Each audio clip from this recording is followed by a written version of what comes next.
Hi, everybody, and thanks for joining our weekly podcast. I'm Robin Lewis, founder and CEO of the Robin Report, which, by the way, is really much more than a daily report. Uh, we view it as a knowledge platform from which we communicate thought leadership on various strategic topics throughout our, yes, daily reports, but also these podcasts and webinars and hopefully live events in the future. Yeah, we are not just a newsletter. We are a thought leadership platform.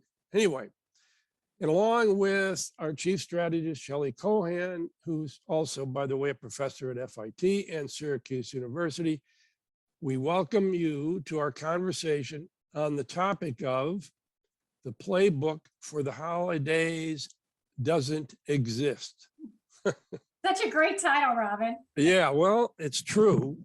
I mean, obviously a holiday is shaping up quite quickly, but in the past 2 weeks, and there's a lot going on. So we will break it down for our listeners. But Shelley, right up front, there is no playbook based on historical norms, which our audience certainly understands.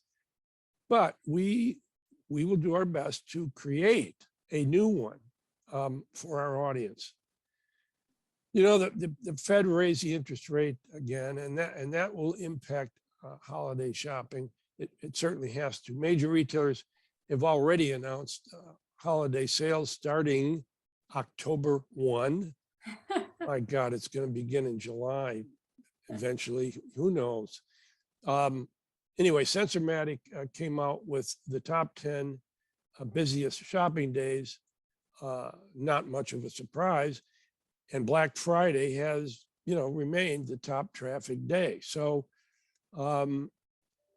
sales projections for holiday are sitting slightly over last year.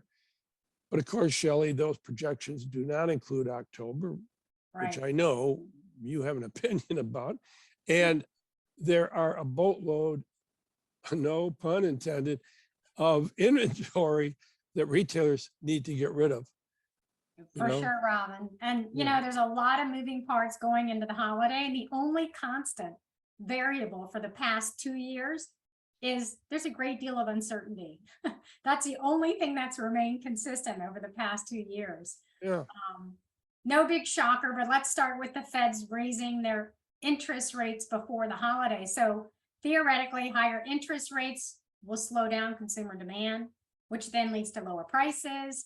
It goes back to what you and I have been talking about. I feel like we've been talking about this for a decade, which is trying to really get that supply and demand equilibrium. Yep. But less demand going into the holiday with, as you said, retailers and a boat full of inventory means more promotions and also a lot earlier. Yep. And consumers are going to be pulling back and not purchasing at the same rate as last year when holiday sales, as you remember, were up almost 15%. Yeah. Consumers are feeling possible recession. The higher interest rate will certainly impact some consumers, and consumers are going to be on a hunt for reduced prices, great sales, and they're absolutely going to start much earlier so they can better budget their purchasing over the 3-month period, October, November, and December. Yep, you got that right. And, higher interest rates can impact the budget for holiday shoppers, especially for those consumers that rely on revolving balance on their credit cards to make holiday purchases. And of course, it will negatively impact consumers that have a variable mortgage. So, but Shelley, the Fed interest rate hike is also going to impact retailers that rely on any type of loans or already have debt. And we know what that results in many times. The interest rates for those debts will be impacted, making profits even less. I was just having this conversation with Mark Kohan, my colleague, and he's director of retail studies at Columbia University. And by the way, also former CEO of Sears Canada.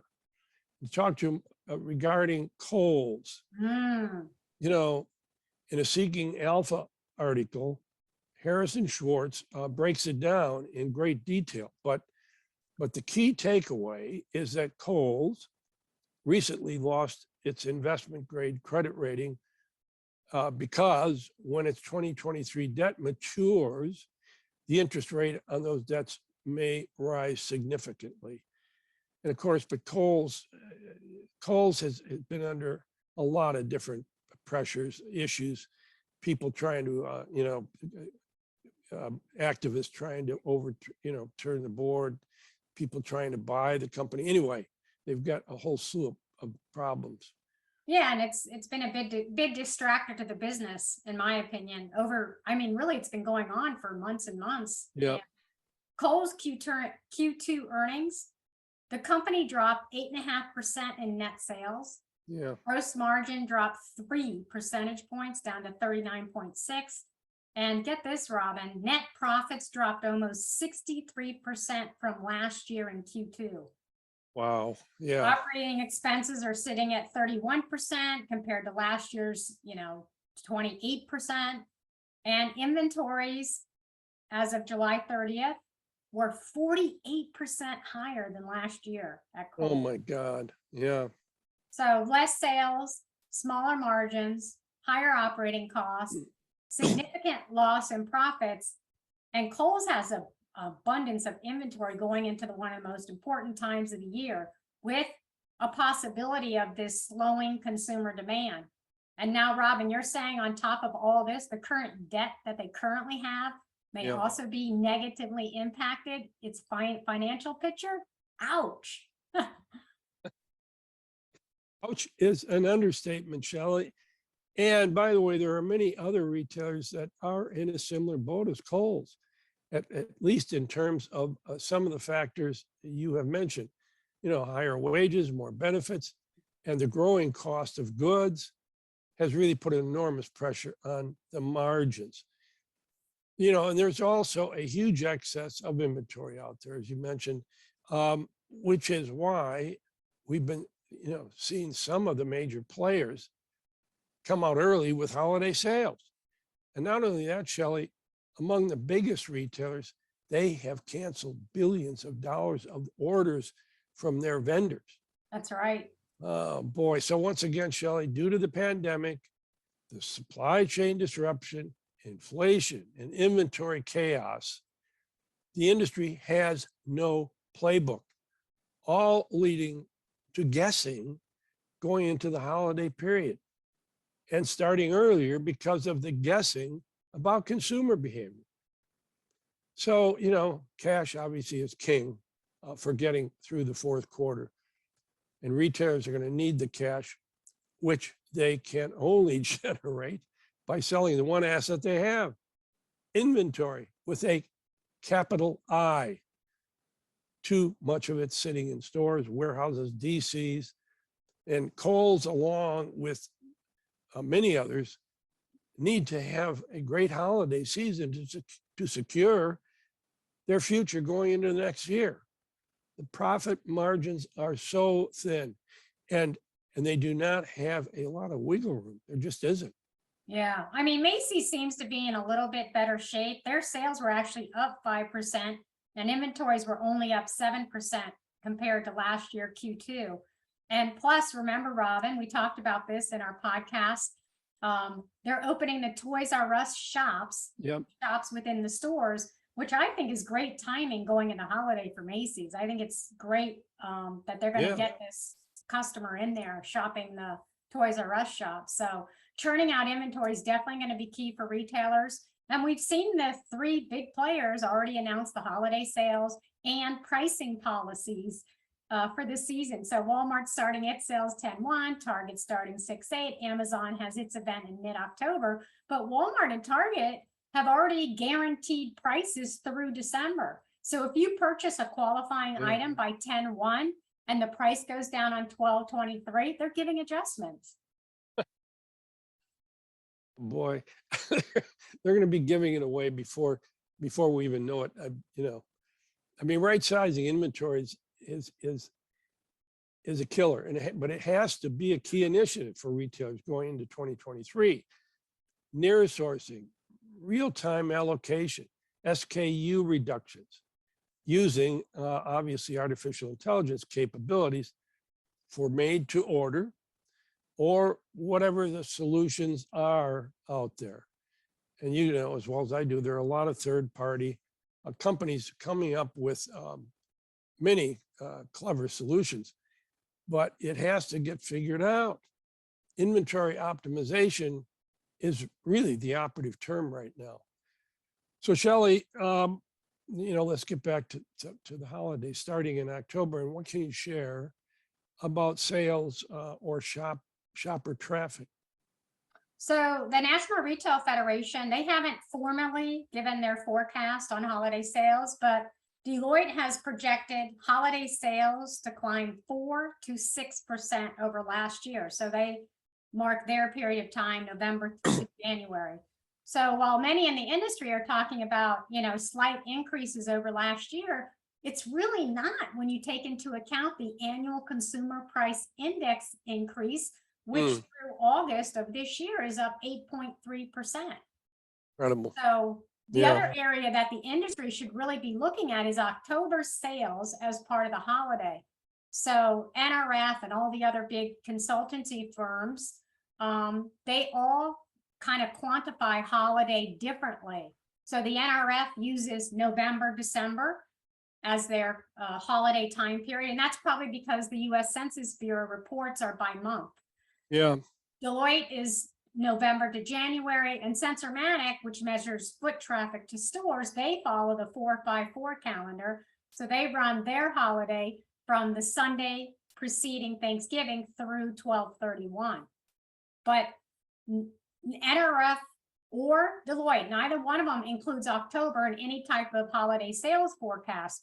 But we know over the past few years, holiday has become a bigger part of the overall sales. And quite frankly, Robin, this really started when Amazon did Prime Day in October during the pandemic in 2020. All over the retailers followed suit. So October, for the past 2 decades before the pandemic, October sales were about 7.5, 7.8% of total sales. While starting in 2020, now October was 9% in 2020, 8.5% last year. So it's really creating a shift of sales out of December and into October. You know what, Shelley?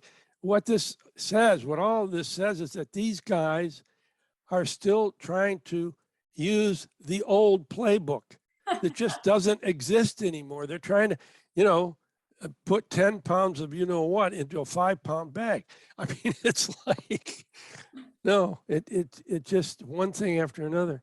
So anyway, so you're right about October, Shelley. I mean, Amazon just confirmed its Prime Early Access event, which is October 11th and 12th.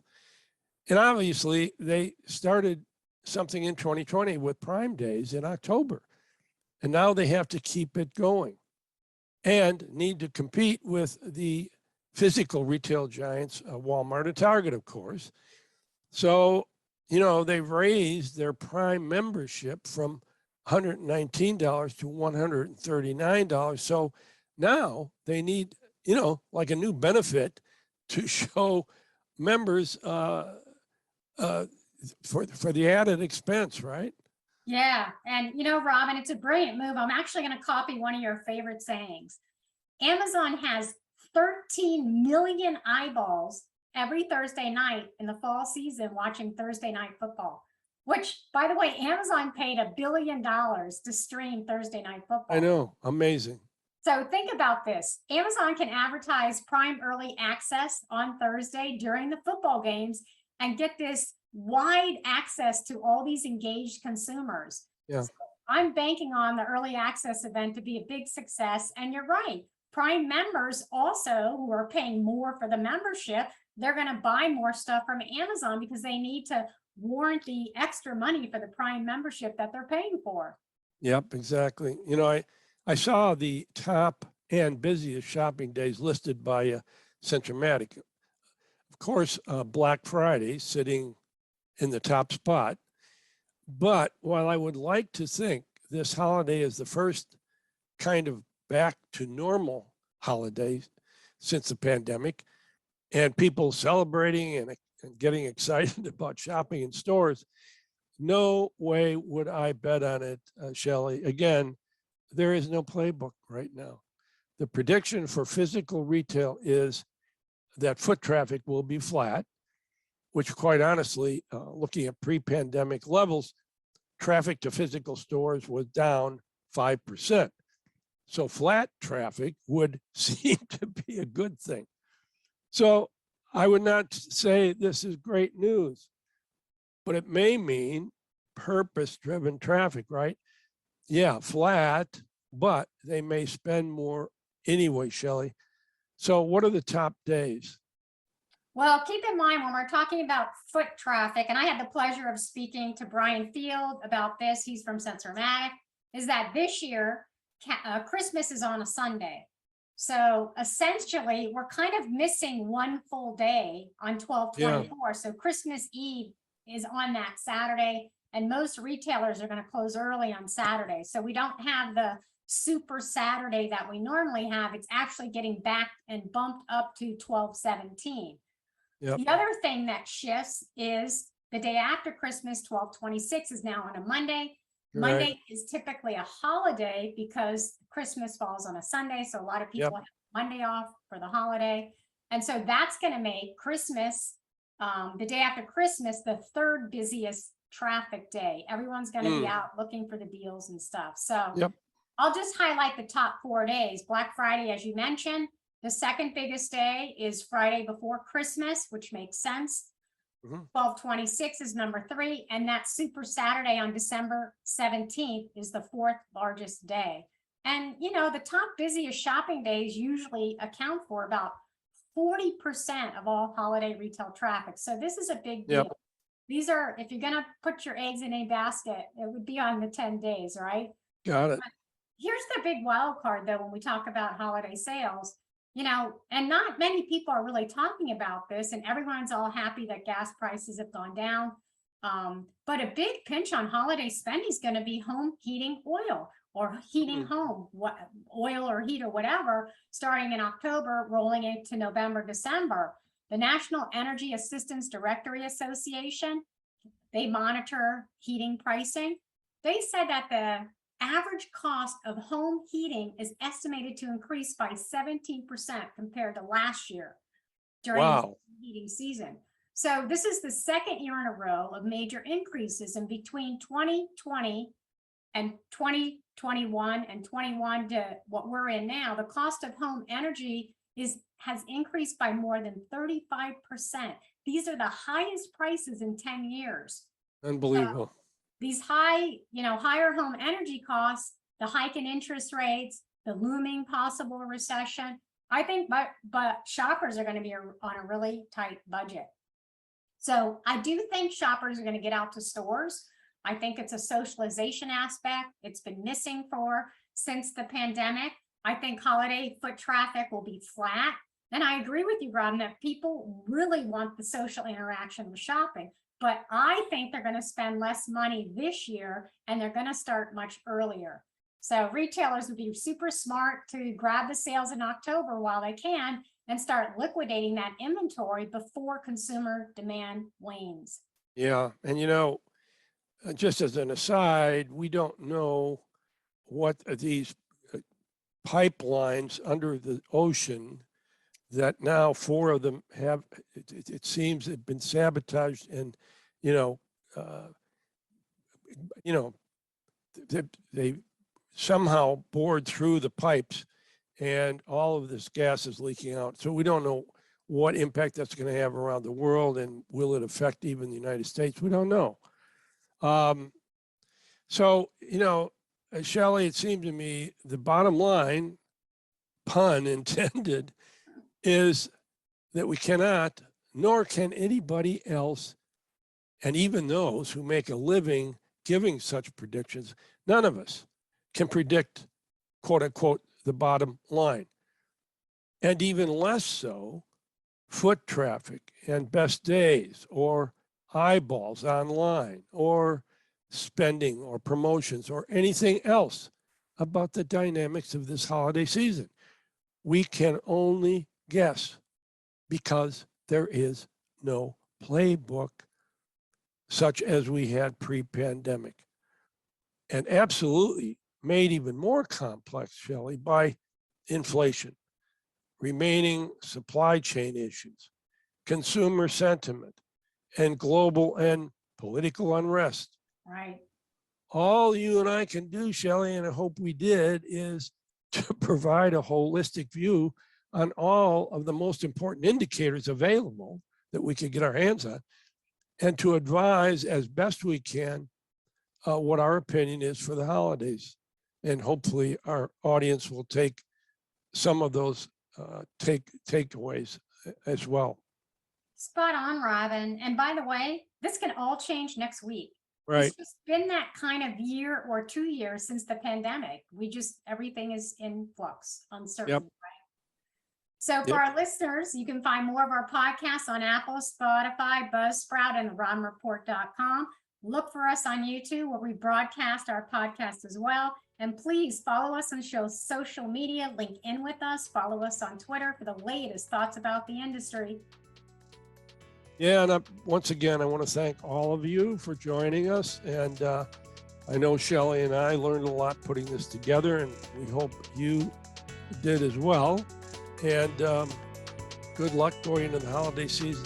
Thank you so much again. And by the way, if you have a topic you want Shelley and I to cover, email me at robin@therodmanreport.com. And thanks again.